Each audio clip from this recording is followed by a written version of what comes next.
Good afternoon.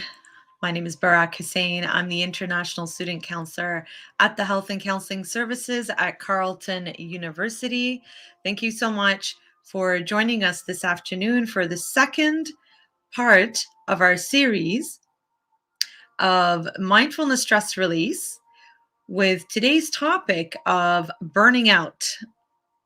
The last series that we did was on self-development, was on taking care of our stress and managing our stress in terms of developing ourselves and working through worth and love and growth and so on and so forth. Today, what we're going to be talking about, after looking at that and then looking at stress relief and looking at what are the different aspects of our stress, looking at how to take care of our stress and understanding how stress can impact us. Today, we're going to take a closer look at burnout and what burnout can mean.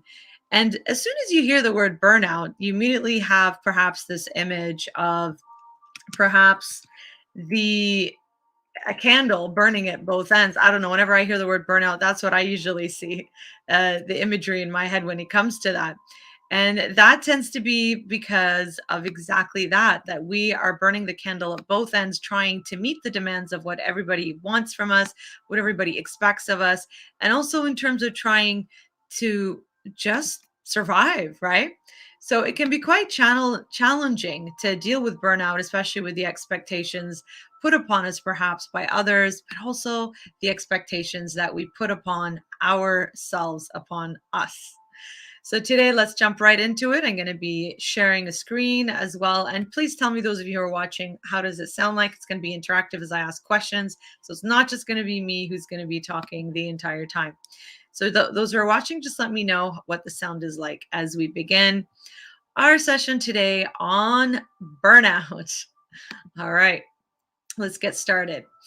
So the question comes to mind, why is it beneficial for us to learn about burnout, right? And the idea behind that is that so that we can understand our mental health better, because there has been a rise in mental health issues, especially during the pandemic. And so what we want to be able to do is just to understand what are these mental health issues that have been suddenly on such a rise, and also how they impact us personally, right? We also want to take a look at in terms of work and academic life, right? And how, if we don't understand what burnout's all about, how it can impact our schoolwork as well as our professional life, right? So we want to be able to take a look at how those are impacted through burnout. Also, it leads to other mental health issues if we don't take care of our health and in the moment while the burnout is occurring and these issues are being exasperated. So understanding that can also prevent leading to other more deeper, more serious mental health issues.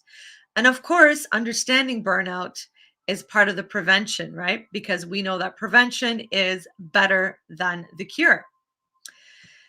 Let's take a look at in terms of understanding the difference between what stress is and what burnout is. Sometimes people change them, right? Or so rather use them interchangeably, but there is a bit of a difference, especially when we take a look at the signs and symptoms of that, right?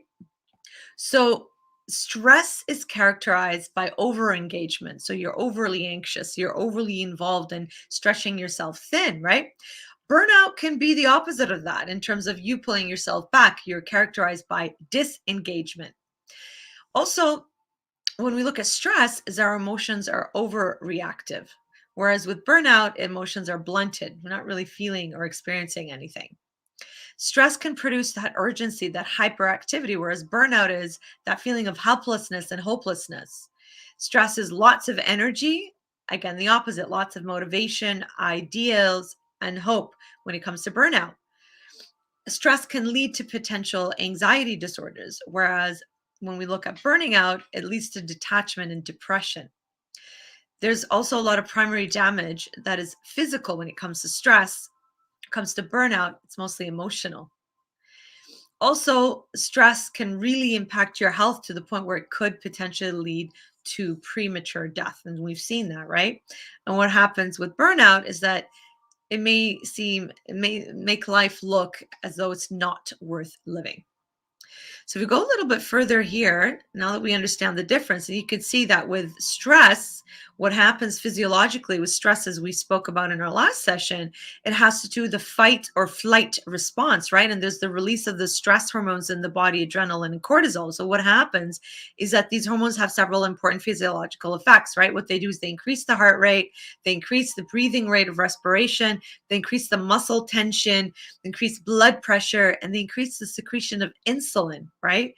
To liberate energy and increases blood flow to the brain, lungs, and heart. So if you need to go, then you've got that right there with those hormones. Adrenaline and cortisol, they also have the effect of decreasing blood flow to the digestive tract, which is probably why you don't really feel very hungry in the moment of high stress, right?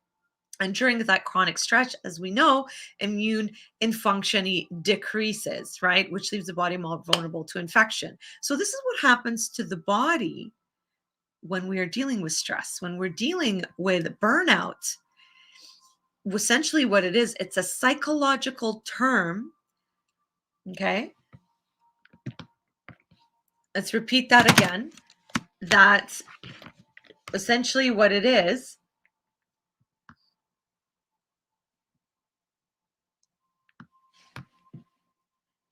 that when we're looking at what burnout is, right, in terms of the definition of it, it is a psychological term that refers to the long-term exhaustion and diminishes interest in school, work, or other areas of interest that you have potential in your life, right?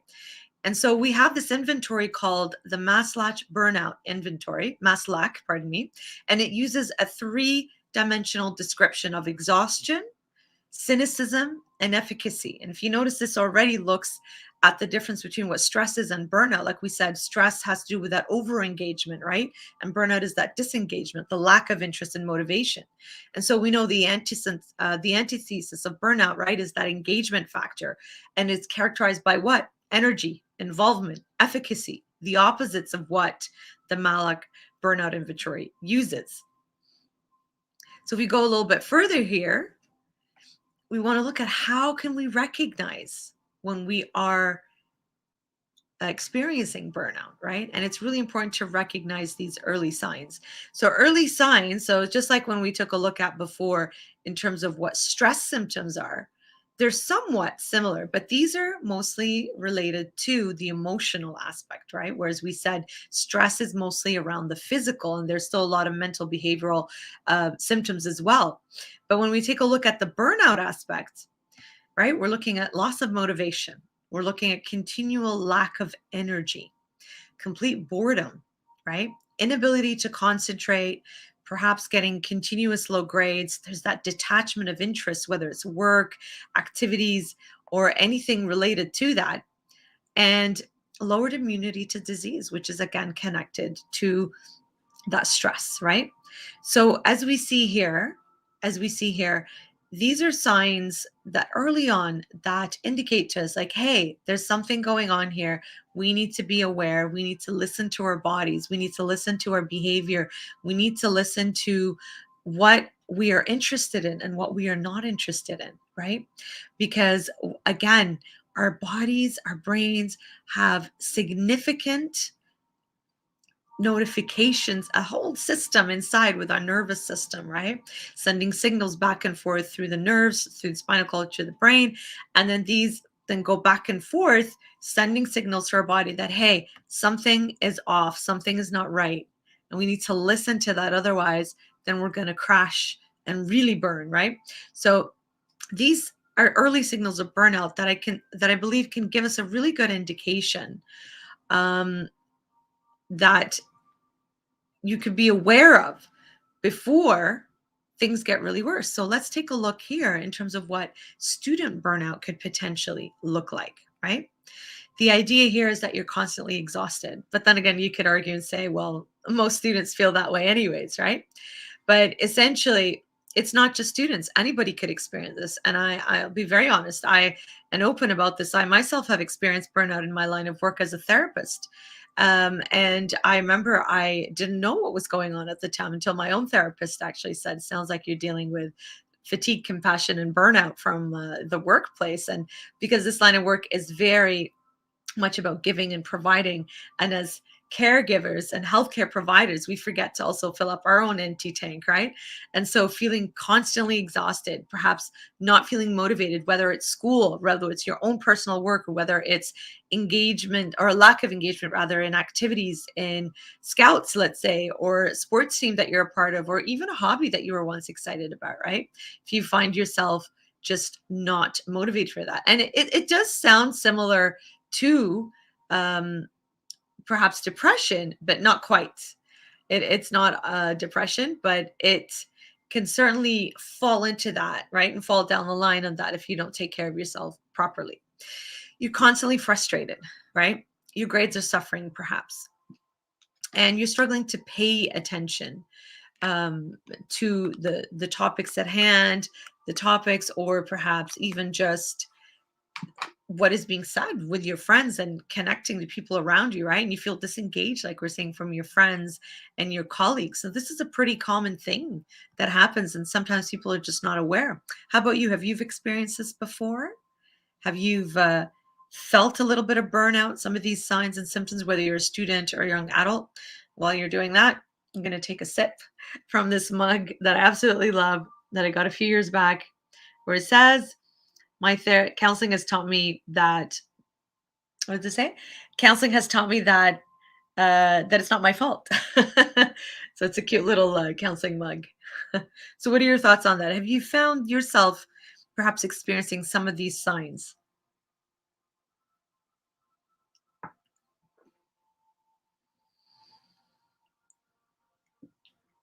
Sometimes these signs occur without us even really being aware that they're happening. And so it's really important, again, to notice what happens when our brain is sending us these notifications, so to speak, right? So let's take a little bit further in terms of understanding, a little bit more in depth on this really neat study that was taking place in the University of Southern Maine, where this study in 2006 at the University of Southern Maine, they surveyed 354 students to get to the bottom of why these students were burning out.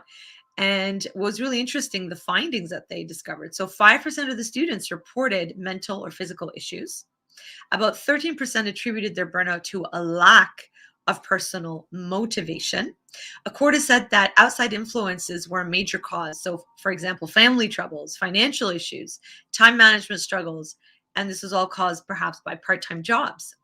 Less than 5% reported problems with professors, believe it or not, to be a cause, which is pretty common. I see that especially amongst graduate students.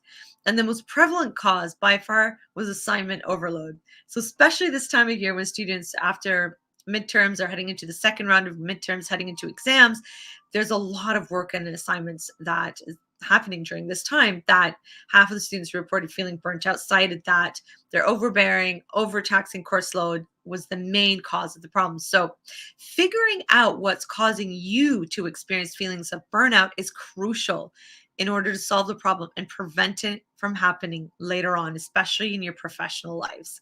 Student life, of course, but especially in the professional life later on, because it can also hit you at work. And like I said, I know I experienced that before without realizing it at the time. And I love what I do, the therapy and doing groups and presentations. But for some reason during that time frame, I just did not have it in me. And again, I didn't recognize it at the time, the signs, but it took an outside person, a therapist of mine, to say, hey, did you think that maybe you're dealing with that? And sure enough, I did realize after. So we take a look at the impact of what burnout can cause, and there are phases. And this is from Burnt Out, Scientific American journal, where they looked at these phases. So the compulsion, it's that compulsion and need to prove yourself, right? The working harder part. Then you start neglecting perhaps your needs, right? Whether it's hygiene, whether it's health, your food, right? Or your sleep. Then what happens here is perhaps there's displacement of conflicts, right? And then there's this revision of values of what's important to you that starts to shift and change. Then there's the denial of emerging problems, right? And then, of course, withdrawal, pulling back. And this is where the disengagement occurs, right? Obvious behavioral changes start occurring. So whether it's anything from biting nails to just not wanting to engage and connect uh, with the way we connect with people around us, right? Our habits and so on and so forth. So it's really important. It's really important to be aware of that in terms of how your behavior changes and observing that. Depersonalization, so completely pulling back and not really connecting with things that are so important and personal to you, right? Taking a look also at feeling empty, that inner emptiness, that can really, really have an impact on you as well in terms of just finding meaning in things, right? Finding meaning in things that are important to you, finding meaning in people around you, meaning of life, et cetera, et cetera. All of this stuff could change. And so there's a lot of perhaps philosophical challenges that can occur at the time that can also pull you back from wanting to engage in things because you're so at this point withdrawn, or perhaps you're denying the challenges and the problems that you're just not interested, right? So this can then lead, when you look at inner emptiness, this can potentially then lead to depression, which then can hit that burnout symptoms or the burnout syndrome as described here in this article. So these are things I think we can all connect with at some point or another, looking at how it burning out, if we don't take care of it early on with the signals, like I'll just jump back to it here in terms of some of these signs here. If we don't take care of them early on, you can see how they can really hit you hard later on, like we saw, which can lead to all of this disengagement, lack of interaction within your own world, so to speak, right? Whether it's work, whether it's friends, whether it's any of these things. And so that's why you're just not interested anymore. You are just not engaged. The impact when it comes to stress and hormones takes a look at when stress reaches an all-time high, right? For us, then it's harder to regulate our emotions, especially the ones of sadness, ones of anger and guilt, right? And we take a look a little bit further in terms of which can result, right, into panic attacks. It could result perhaps in anger outbursts or even challenges and problems, right, such as substance abuse.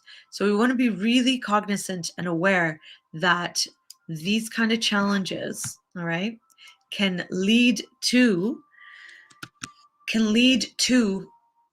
mental health issues that would be really, really challenging to come back from if you're not taking care of yourself properly, right? So further on, we want to take a look at prevention, right, and how to overcome burnout. So like we were saying earlier, it's really important that you make sure that you listen to the signals that your body is sending you. Because if you don't, then what happens then is you can crash and burn without even realizing what's happening to your body, right? So let's take a look here, a little closer look in terms of how to prevent, right? So whether you're just noticing the symptoms of burnout or you're barely hanging on to your academic life by thread, some of these strategies that we're going to go through should be able to help you go through that, okay? So preventative strategies like sleep and everything in between is truly important. Perhaps a combination of these could really help you, right? So first and foremost, we really want to take the first warning signs very seriously, right?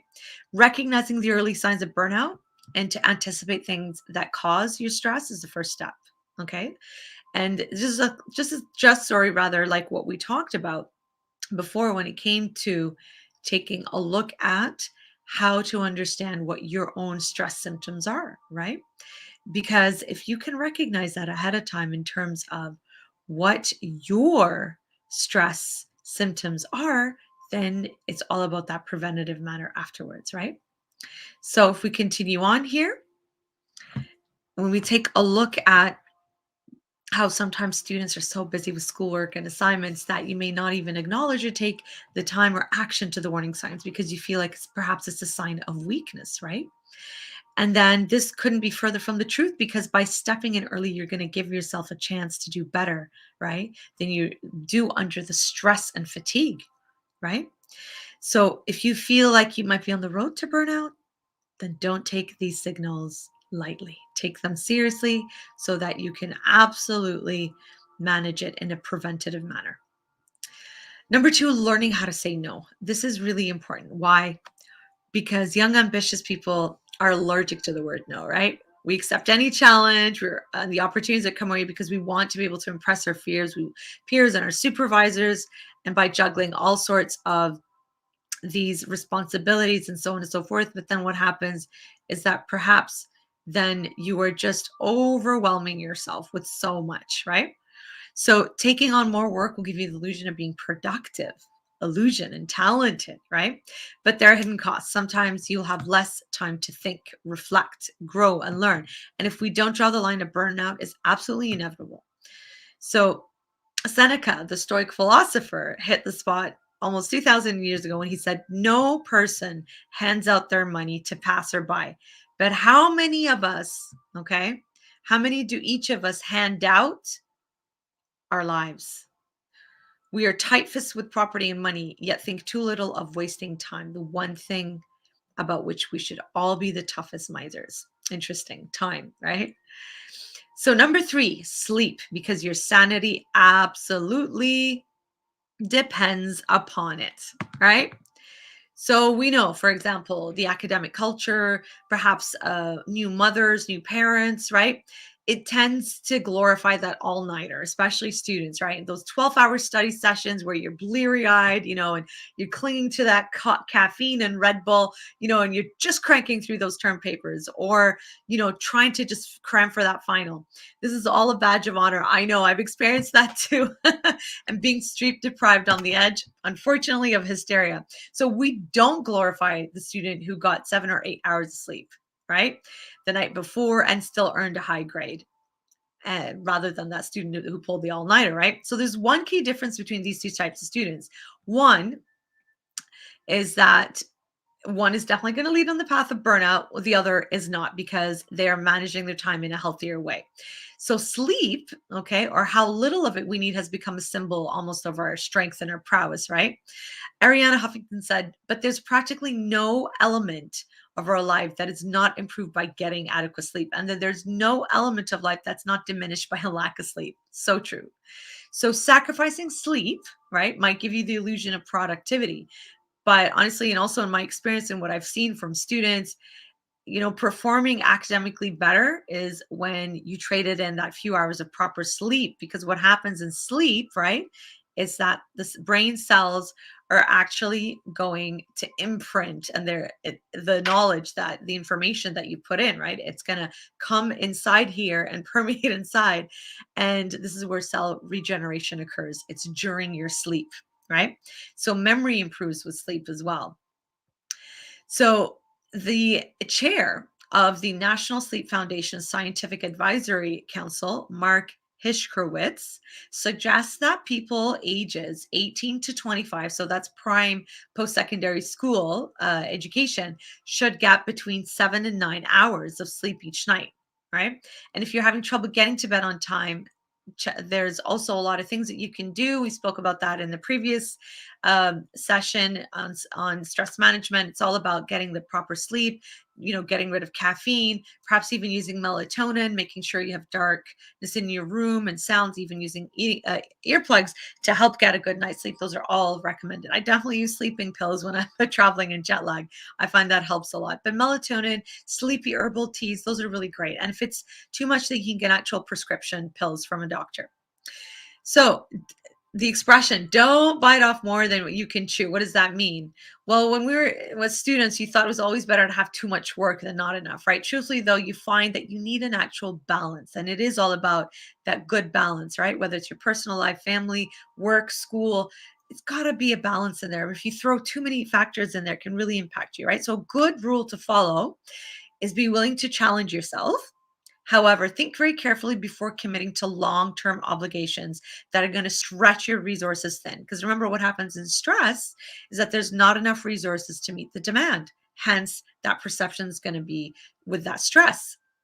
So then here, what we want to do is just like we talked about earlier with that study with the burnout, It's about moderation, especially when it comes to important things that determine your course load, right? Which we saw that from that study was the primary cause of student burnout, right?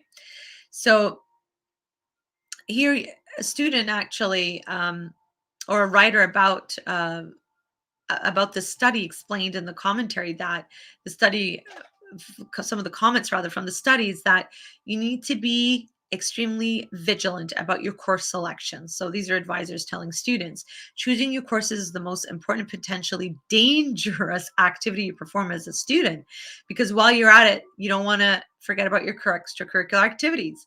But then these even can become too demanding, right? And so a lighter course load can still induce an overload. So it's really important to take a look at that. And there's a really great book called a book called 10 Steps to Earning Better Grades. I'll put the link here for you if you're interested. And you'll probably recognize this is another wording of the very first tip in the book: don't overload your system. So I'll put in the link in a bit. And then learning how to find that off switch, right? So I think we don't hit that off button or that switch often enough when it comes to our work, especially during the pandemic, where we've been able to use the technology easily. For example, Teams on our phone, we get messages all the time at all hours, right? Whereas before it was a 9 to 5, leave the office for the most part. Now it's become work engagement outside of work hours, which doesn't do that switch on and off. The other day, I was having a chat with a podcast for an interview. We're looking at seasonal affective disorder, rather, and looking at the self and the self struggle that we experience from like a mental health and a spiritual point of view. And in the discussion, I was telling um, the gentleman that was doing the podcast, oh, I noticed on your schedule is just you don't have anything on the weekends. He goes, no, I switch off in the weekends. That's family time and that's me time. And I thought that was great that this person, although works from home, so to speak, and has access to all this digital content and at the fingertips, the technology, made sure that 9 to 5, it doesn't go past that, even though they could potentially do it outside of those times, right? So I think we tend to have that habit as well, right? And we even it bleeds into the weekend, right? And students, I think it becomes even more challenging because it's hard to switch off that button when you're constantly expected to finish work, right? So it's not a sustainable system. It works perhaps as a student, but left unattended, these long stretches of that constant mental activity and periodic interruption can really definitely absolutely lead to that burnout, right? So it's really important to learn how to catch yourself before you fall into that trap, and learning how to hit off that switch button, right? And for example, snoozing notifications, logging out of apps, or working files and things like that. And if you're in front of the computer, have a laptop, make sure, turn it off, go away from it, because our brains are just like computers, right? They need that time to switch off from these things. That's why you need to hit off our own brains, switch, so that you can cool down and recharge just like you would for an actual device. Right? There may be days where, for example, you just want to binge watch on a TV show or party with friends or connect and so on. You're engaged with that, right? And and that the most effective escapes from work are the ones where you can have a sense of progress and productivity outside of your traditional work. So it's really important that although you can binge and do all of that with other people, when it comes to work, it's a little bit different. And even with schoolwork, right? There needs to be that balance. And you put in things such as exercise, reading, or volunteering, or even just little breaks here and there to help you get through the study period. Next week, we're going to be talking about how to take care of your studies during exam. This is overall advice for students and people who are not students in the professional world as well, or even people who are not working, perhaps parents and moms, right? So it's really important to learn how to switch off, how to balance, and so on and so forth, because your brain will thank you. Your brain will definitely thank you. Finally, asking for help. What does that mean? Well, education in childhood, they can often feel like a solitary pursuit, right? There's always something being added onto our already heavy loads on our shoulders, right? But we don't necessarily have to go through all of it alone. For example, as a student, there's almost a certainty of resource that you have on campus. For example, at Carleton, we've got the health and counseling services, learning support services. There's the Paul Menton services. There's so much amazing supports, and it's very holistically as well, not just medical. So depending on where you are, look into the services that are available at your university, at your college, or even in the workplace. And you can even have access to that, your medical clinic, and they can potentially refer you to get help as well, right? So take advantage of the services that are available to cope with the symptoms before you get to the point of burnout. And if you're not comfortable speaking with a professional about stress related issues, sometimes good to have a venting session with a friend, a trusted friend, or a family member, right? Can help you clear your mind and figure out a plan to reverse that burnout cycle. And you would be surprised at how many people feel and have felt the exact same way, right? So, starting that conversation and that dialogue can be mutually beneficial for all of you, and especially this time of year. I'm looking forward to when we get back on campus, where when we have these discussions, we can really open up and connect and talk with each other. So that way, we're not feeling as burnt out and stressed when you are with other people who are perhaps connecting the same way in terms of, you know what? I feel exactly the same way as you do. And just hearing that is a form of validation that can go a long way in really, really helping you. Some more tips and strategies. Smile. Believe it or not, the act of smiling, of faking it till you make it, can actually send signals to your brain that you are happy. And then happy hormones are released into your body, right? Which is why when the expression fake it till you make it has a little bit of pseudoscience perhaps to it. But I find it really is powerful when, even if you're not really feeling it, it's interesting that our muscles and our brains, rather sorry, the signals that go to our brains and the chemicals that's released, that muscle pull triggers that, and then it makes you feel as though you are actually happy, right? So that fake it till you make it goes a long way. Meditation. For a good meditation, check out last week's the last session that we did on stress management. The last bit was a beautiful mindfulness meditation that involves the body, muscle tension relaxation, breathing, visualization. It's really great. So you can do that. Practicing gratitude, right? And this is a very spiritual and philosophical concept of the more you practice gratitude, the more you will get, kind of thing. Meaning it could come mentally or actually physically, right? And spiritually as well. Because what happens with gratitude, you are acknowledging the good that you have while still acknowledging perhaps the challenging things, which gives it validation. However, when you are acknowledging the good, the little good perhaps that you have in your lives, whether it's your health, the fact that you are alive, that perhaps your parents are around, that you have a job, you have a shelter, you have food, you're in university, you are studying, whatever it is, acknowledging what you have around you can go a long way in making you feel so good. Just being grateful for what you have will bring in more, because as soon as you start feeling good, that's going to propagate more goodness for you. Eating healthy, well, there's much to say about healthy eating, what you put in your body. You are what you eat, so to speak, right? Food matters. It certainly does. And there's a lot of foods out there that can have a really positive impact on your mood and energy. We know what causes you to feel worse, right? Is processed sugars, just pop, caffeine, white food that goes right through you. You want to eat complex carbohydrates, vegetables, fruits, meats, or different protein options, right? And especially when you are not feeling that great. Perhaps when you're not feeling that great, it's harder to eat food, right? So I always recommend people make soups, perhaps smoothies, or even oatmeals. These types of things can go light, but they're still filling, right? And your body's getting the nutrients that you need. Having a healthy, balanced diet can go a long way in taking care of your stress, which can help prevent that point of burnout. So it's really important to be aware of what you put in your body, including multivitamins. So, distracting yourself from stress with healthy hobbies or habits, whether it's sports, photography, hiking, hanging out with friends, doing any kind of book club, anything like that. Healthy distractions, including volunteer, can go a long way in helping you. Breathing correctly. So, through your nose, out through your mouth, what happens is that when you breathe in, oxygen's processed, gets to the bloodstream, right? And so on and so forth. And breathing slowly and deeply through breathing exercises can really help lower the stress as well. Good posture. So good posture helps with perhaps stress here in this part of the body. So that can go a long way, because slouching over and hunching is like carrying the weight of the world, right? So if you're holding like that, again, it helps with the body movement and just the energy, and how it can also lift a bit of confidence. Getting a massage, right? To reducing the stress all over your body.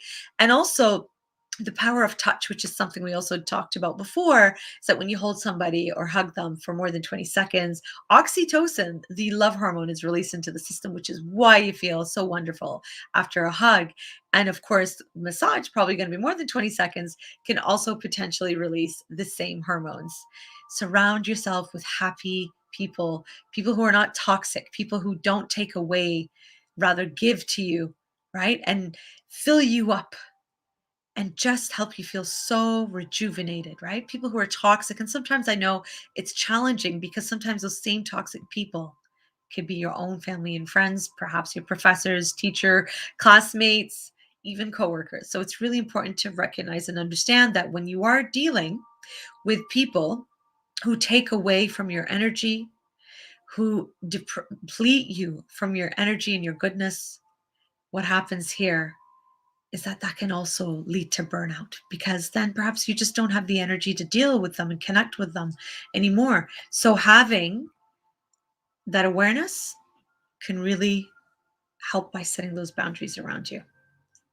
So these are just a few strategies and tips to help the prevention of getting to burnout.